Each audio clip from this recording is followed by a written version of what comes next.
బంగారంపై పరిమితులకు సంబంధించి మార్కెట్ విశ్లేషకులు ఓం నమశివాయ వివరించారు. ఇప్పుడు చూద్దాం.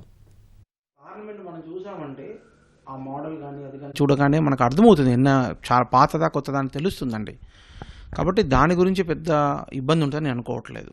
రెండోది, ఇన్కమ్ ట్యాక్స్ వాళ్ళు కూడా బేసిక్ ఎగ్జంప్షన్ అంటూ కొంత ఇస్తారు. నేను అనుకోవడము 500 గ్రామ్స్ వరకు ఒక మహిళకి అంటే 50 తులాల వరకు ఎలాంటి క్వశ్చన్స్ ఉండవు. రెండవది, పెళ్లి కాని అమ్మాయి కనుక ఇంట్లో ఉంటే ఇంకొక 25 తులాలు అంటే 250 గ్రాములు అంటే 75 తులాల వరకు, ఇద్దరు మహిళలు ఉంటే మీకు మినిమం 75 తులాల వరకు ఒక అమ్మాయి ఒక మహిళ గృహిణి వరకు ఎలాంటి ఇబ్బందులు క్వశ్చన్స్ ఉండకపోవచ్చు.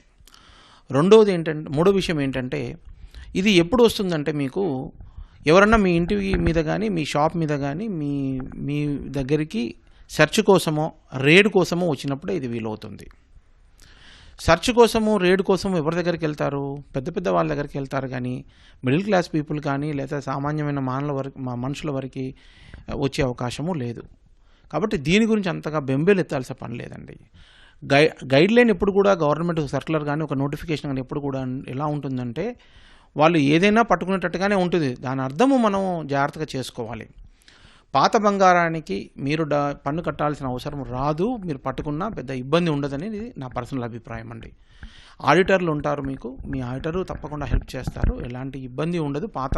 ఎప్పుడో మా అమ్మమ్మ నుండి వచ్చిందండి, మా తాత నుండి వచ్చిందండి, అలాంటి బంగారాలకి ఇబ్బంది అయితే ఎలాంటిది ఇబ్బంది ఉండదని నేను గట్టిగా నమ్ముతున్నానండి. అండ్ ఇన్కమ్ ట్యాక్స్ వాళ్ళు కూడా మనం ఇంతకుముందు అనుకున్నట్టుగా బేసిక్గా కొంత 500 గ్రాములు అంటే 50 తులాల వరకు ఎలాంటి ఇబ్బంది ఉండకపోవచ్చు ఒక మహిళకి. ఒకవేళ ఇద్దరు మ్యారీడ్ ఉంటే ఒక 100 తులాలు. కాబట్టి దీన్ని దాటి ఉంటే మీకు పక్కా బిల్లులు ఉండాలి. పక్కా బిల్లులు ఉన్నప్పుడు ఎలాంటి ఇబ్బంది ఉండదు. ఇప్పుడు సపోజ్ మీకు 50 తులాల వరకు మీ దగ్గర ఉంది మీ ఇంట్లో, అది కాకుండా పక్కా బిల్లుతో ఇంకో 50 తులాలు ఉందనుకోండి, మీకు ఎలాంటి ఇబ్బంది ఉండదండి. ప్లస్ ఇది ఎప్పుడు వస్తుందండి, ఈ సిచ్యువేషన్ ఎప్పుడు రైజ్ అవుతుంది? మీ దగ్గరికి రేడ్కి వస్తేనే, సెర్చ్కి వస్తేనే అవుతుంది. మీరు రెగ్యులర్గా మీకు ఎంతైతే ట్యాక్స్ కట్టాల్సి ఉందో న్యాయంగా అంత ట్యాక్స్ మీరు కట్టినప్పుడు ఎవరు మీ గుమ్మం దొక్కరు. ఒకటి, మనం న్యాయంగా ఉంటే ఎవరు మన గుమ్మం దొక్కరండి. మనం ట్యాక్స్ కట్టడానికి మనం వెనక్కిపోయి మనం ఎగ్గొట్టేసి లక్షల కోట్లు గడించేసి కట్టకపోతే మన ఇంటికి గ్యారెంటీగా వస్తారు. ఎందుకంటే ఎవరు టిప్ ఇస్తారు, ఇన్ఫర్మేషన్ ఇస్తారు. పలానా వాళ్ళ దగ్గర బంగారం బాగుందండి, పలానా వాళ్ళ దగ్గర నగదు బాగుందండి, క్యాష్ బాగుందండి, బ్లాక్ మనీ ఉందండి అని ఎవరెవరు చెప్తారు. మన చుట్టూ ఉన్న వాళ్ళే చెప్తారు, ఒప్పందిస్తారు, అప్పుడు సెర్చ్కి వస్తారు. కాబట్టి మనం న్యాయంగా ఉందాం. అలాంటప్పుడు ఎలాంటి ఇబ్బందులు ఉండవండి. సో అది మనం ఉంటే సరిపోతుంది. బంగారం కొన్నప్పుడు తప్పకుండా మీరు అమౌంట్ మనకి బిల్లు లేకుండా కావాలి అని అడగకుండా పక్కా బిల్లు తీసుకుందాం. 2% ట్యాక్స్ పడితే 2% కట్టండి. ఎంత గవర్నమెంట్ నామినల్ ట్యాక్సే ఉంది బంగారం మీద, ఎంత ట్యాక్స్ ఉంటే అంత ట్యాక్స్ కట్టండి. బిల్లుకు తీసుకొని మీ బంగారం కొనుక్కుంటే మీకు ఎలాంటి ఇబ్బంది లేదు. మీరు 100 తులాలు కొన్నా ఇబ్బంది ఉండదు. సో బిల్లు తీసుకుంటే సరిపోతుంది. మీరు చెక్ పేమెంట్ ద్వారా కానీ ఆన్లైన్ పేమెంట్ ద్వారా కానీ చేసుకోండి. ఇక నుండైనా కనీసం ట్రాక్ పెట్టుకోండి. ఆన్లైన్లో పేమెంట్ చేస్తే మీకు ఉంటుంది, ఆ డేట్ తెలుస్తుంది. కాబట్టి జ్యువెలర్ దగ్గర మళ్ళీ ఒక సర్టిఫికేట్ తెచ్చుకోవచ్చు కదా. నేను పలానా రోజు డూప్లికేట్ బిల్ తీసుకున్నాడు కాబట్టి డూప్లికేట్ బిల్ ఇవ్వగలుగుతాడు, లేదా ఒక సర్టిఫికేట్ ఇస్తాడు. ఆయనే ఆల్రెడీ ఇంత అమౌంట్ మాకు ఇచ్చారు, మేము పలానా ఆర్నమెంట్ ఇచ్చాము అని జ్యువెలర్ ఇంకో సర్టిఫికేట్ ఇవ్వడానికి అవకాశం ఉంది, ఇంకో డూప్లికేట్ బిల్ ఇవ్వడానికి అవకాశం ఉంటుంది.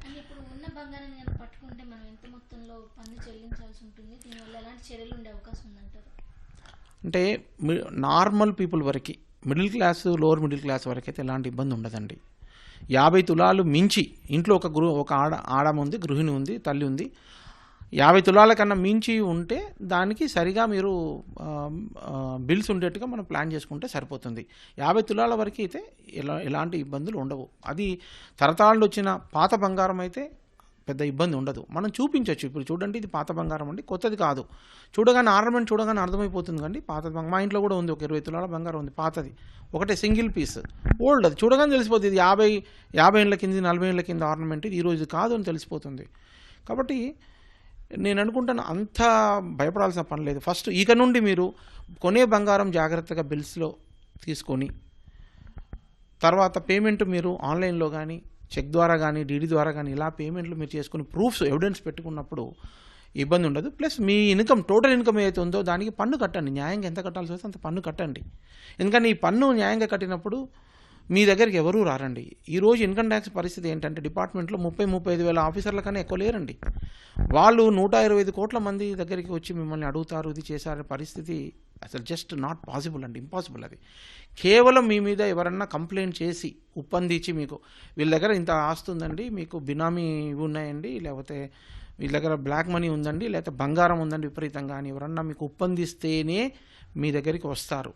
అలాంటి పరిస్థితిని అనుకోవడం, మీకు సంవత్సరానికి 8-10 లక్షలు సంపాదించినా కానీ దానికి తగ్గట్టుగా మీరు ఇన్కమ్ ట్యాక్స్ కట్టే వాళ్ళైతే ఎవరు వస్తారండి మీ దగ్గరికి? Nobody will come. సో అంత భయపడాల్సిన పని లేదండి. కొంచెం ఎగ్జాగరేటెడ్గా కొంతమంది టీవీ ఛానల్స్ ఎగ్జాగరేటెడ్గా చూపిస్తున్నారు, చెప్తున్నారు.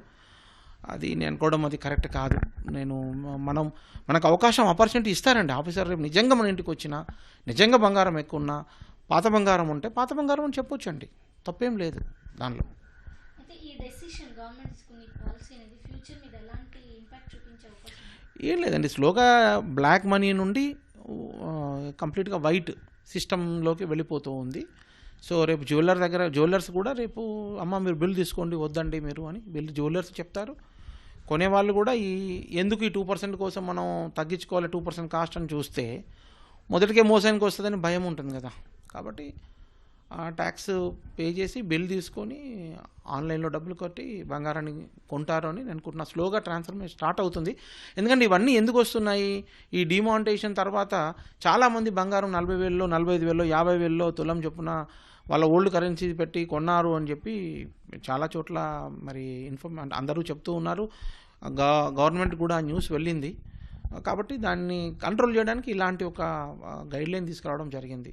సో ఒక్క బంగారం అనే కాదండి, రేపు భూములు ఉన్నా లేకపోతే నిజంగానే బ్లాక్ మనీ కరెన్సీల్లో మీరు కొంతమంది కరెన్సీ ఎక్స్చేంజ్ చేసుకున్నారు, ఓల్డ్ కరెన్సీ ఇచ్చి కొత్త కరెన్సీ తెచ్చుకున్నారు. వాళ్ళైనా ఎవరైనా కానీ మీరు సంపాదన అధికంగా ఉండి దానికి తగ్గట్టు పన్ను కట్టి ఉండకపోతే ఇక నుండైనా మనం మారి గవర్నమెంట్ ఇచ్చిన ఇప్పుడు మరి డిక్లరేషన్ స్కీమ్ ఇచ్చింది కదా, క్యాష్ డిక్లరేషన్ స్కీమ్, దానిలో కానీ ఏదైనా మార్గంలో మీ ఆడిటర్లను సంప్రదించి మరి మనం సరి చేసుకొని మన బుక్స్ అన్ని అకౌంట్స్ అన్ని కూడా సరి చేసుకోవడము రైట్ మెథడ్ అండి. ఈ గవర్నమెంట్ కూడా తీసుకున్న డబ్బులన్నీ కూడా గవర్నమెంట్ ఏం చేసుకుంటుందండి, గవర్నమెంట్ మళ్ళీ మనకే ఇన్ఫ్రాస్ట్రక్చర్ కానీ లేకపోతే పూర్ పీపుల్కి హెల్ప్ చేయడం కానీ దేశాభివృద్ధికి కానీ ఉపయోగిస్తారు.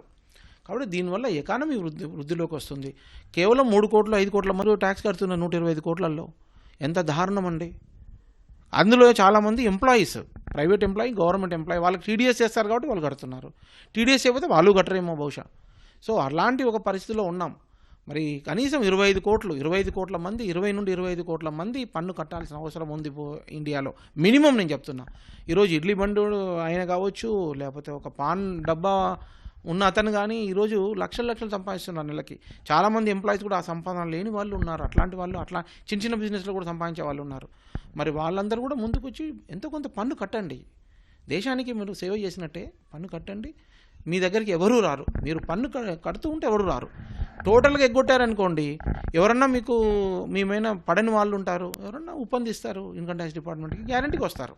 కాబట్టి మీరు ఎప్పుడు చూసినా కానీ మీరు న్యాయంగా ఉండి పన్ను కడుతూ మీరు కొన్నప్పుడు పక్కా బిల్లులు తీసుకొని మీరు ఆన్లైన్లో అమౌంట్ ట్రాన్స్ఫర్ చేసి క్యాష్ ట్రాన్సాక్షన్లు అవాయిడ్ చేసి మీరు చేయండి. మీ ఇంటికి కానీ మీ దుకాణాలకు కానీ మీ షాప్స్కి కానీ ఎవరు అడుగు కూడా పెట్టరండి. That is for sure. ఇప్పుడు నేను లాస్ట్ 25 ఇయర్స్గా నేను పన్ను కడుతున్నాను. ఇంతవరకు నా దగ్గరికి ఎవరు రాలేదు. ఎందుకు? పన్ను కడుతున్నాం కదా. Nobody will come. If you are honest, nobody will come to you. If you are not honest, then problem comes.